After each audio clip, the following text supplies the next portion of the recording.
दिसंबर 2025। बानी पीटीआई सेहतमंद, अफवाहें दम तोड़ गईं।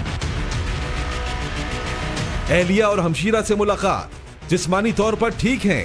उस्मा खान की अडियाला में बानी पीटीआई से मुलाकात। अब रोज अडियाला के बाहर तमाशा नहीं लगेगा, उस्मा खान की मुलाकात भी बंद। वफाकी वजीर कानून आजम नजीर तारड़ और वफाकी वजीर इत्तलात अता तारड़ की मुश्तरका press conference. National defence university workshop में पीटीआई रहनुमाओं की शिरकत। बानी पीटीआई नाराज, गद्दार करार दे दिया। पाकिस्तान की जो डिफेंस यूनिवर्सिटी है उस पर जाने वालों को मीर सादिक और मीर जाफर करार देना क्या कोई बोतान तराशी नहीं ऐसी कि शायद वो पाकिस्तान की नेशनल डिफेंस यूनिवर्सिटी नहीं थी बल्कि इंडिया की नेशनल डिफेंस यूनिवर्सिटी थी कि उनको मीर सादिक और मीर जाफर करार दे रही है। यानी इमरान खान साहब को शर्म आनी चाहिए, वो क्या बातें कर रही हैं। मुझे नहीं लगता कि इमरान खान साहब ने ये ठीक किया है। मेरा ख्याल है पाकिस्तान तहरीक-ए-इंसाफ को सियासत करनी चाहिए, लड़ाइयाँ नहीं लड़नी चाहिए। अपनी सियासत पर नज़र-ए-सानी करनी चाहिए, बंद दरवाज़ों को खोलना चाहिए और हिकमत अमली के तहत, हौसले के तहत, सब्र के तहत आगे बढ़ना चाहिए। तो अगर आपने अपनी सारी एनर्जी लड़कर ही वेस्ट करनी है तो फिर मेरा ख्याल है आप सियासत करने नहीं आए थे। अगर आपने सियासत करनी है तो थोड़ा सा फोकस बदलें, एक कदम पीछे हटें और सियासत करें। दिसंबर 2025 पीटीआई पेशावर जलसा। वजीर आला खैबर पख्तूनख्वा सुहेल अफरीदी समेत पीटीआई रहनुमाओं की सख्त तकारीर, एहतजाज और मार्च के नारे।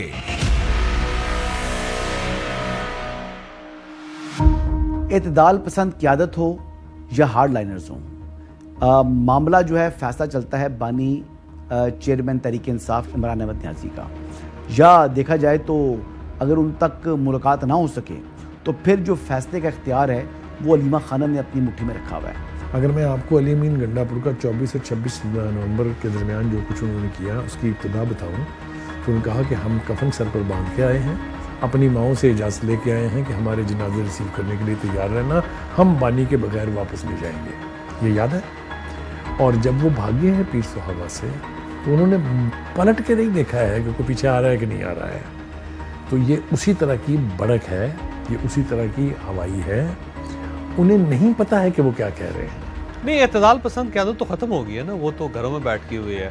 सबसे बड़े एतदाल पसंद जो गौहर खान साहब हैं, जिनसे कोई पूछता ही नहीं है, उनको पता नहीं चलता कि यहाँ पे जलसा भी हो रहा है पेशावर में और वहाँ पे तकरीर भी करनी है उन्होंने।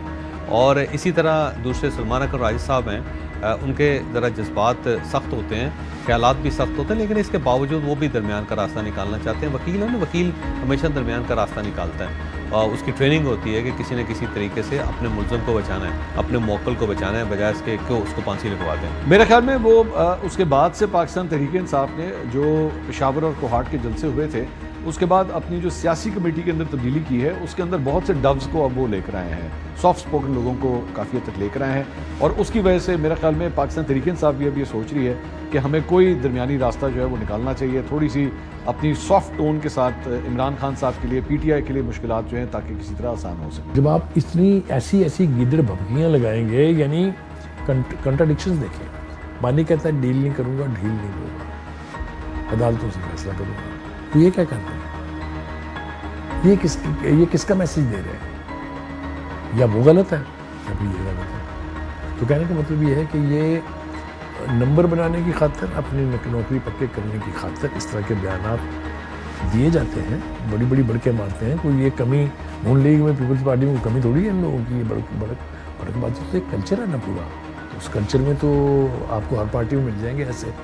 लेकिन जिस नज़ई दौर से, मेरे अल्फाज गौर से सुनिए, जिस नज़ई दौर से पीटीआई गुजर रही है, एमरजेंसी लगने की धमकी वहाँ है, गवर्नर राज लगने की धमकी वहाँ है, पार्टी बैन करने की धमकी वहाँ है, और आप मार रहे हैं बड़के। तो आपको तो किसी दुश्मन की बात से जरूरत नहीं है, आप खुद काफी है। तो वो जो मोतदिल जो क़यादत थी वो सारी साइड लाइन हो चुकी है। अब उसके बाद कुछ जज्बाती किस्म के नौजवान हैं और वो भी बड़े समझदार किस्म के जज्बाती हैं, वो एक ख़ास हद से आगे नहीं जाते।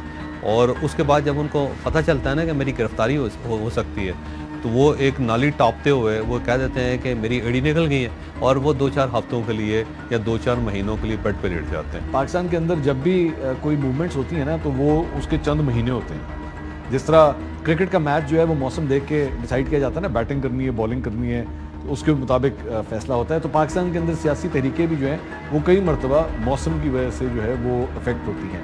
हमारे यहाँ पे अगर आप 2014 का धरना देखें तो वो भी नवंबर दिसंबर में जाके ख़त्म हो गया था, क्योंकि मौसम भी बहुत ठंडा हो चुका था, लोग बहुत कम हो चुके थे। इसी तरह आजकल भी अगर दिसंबर, जनवरी या फरवरी का आगाज़ अगर आप देखें तो मुश्किल होता है इन महीनों के अंदर जो है वो कोई बात हो सके। उसके बाद फरवरी में जाके आगे जाके रमज़ान भी आ जाना है। तो अभी इन तमाम टाइमिंग्स को देखते हुए मुझे फील नहीं हो रहा। और उसके बाद जो जलसे किए भी जा रहे हैं, मिसाल के तौर पे पेशावर या कोहाट के अंदर पाकिस्तान तहरीक इंसाफ ने जलसा किया, वो कोई बहुत बड़े इंप्रेसिव शोज़ नहीं थे कि जिसमें आप ये कहें कि वहाँ पे कोई 1-1.5 लाख लोग जो है वो आके खड़े हो गए, तो जिसकी वजह से कोई मोमेंटम होता हुआ फील हो। सो इसलिए मुझे तो कम से कम फ़िलहाल कोई ऐसे कोई बड़ी मूवमेंट स्टार्ट होती भी नजर नहीं आ रही। तो जलसे के बाद जलसा हो रहा है और तकरीरें हो रही हैं, अमली तौर पे कुछ नहीं हो रहा। और दूसरा, मेरा नहीं ख्याल कि रियासत कोई सुहेल अफरीदी साहब के साथ बहुत ज़्यादा नाराज़ है। अगर नाराज़ होती तो सुहेल अफरीदी साहब वडियाला जेल सामने आके वहाँ पे तकरीर करके पुलिस वालों को बता के कि मेरा मैसेज उनको दे दें, वो वापस कैसे चले जाते।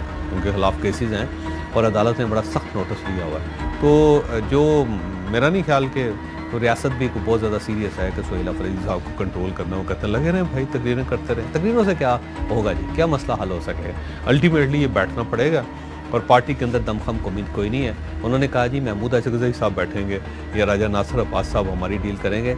जो एंटी इस्टेब्लिशमेंट है वो आज से एंटी इस्टेब्लिशमेंट नहीं, वो 40-50 साल से एंटी इस्टेब्लिशमेंट है। जिन्होंने कभी भी मुज़ाकरात नहीं किए, तो इमरान खान साहब कह रहे हैं ये मेरी तरफ से जाएंगे, तो वो अजीब सी बात है।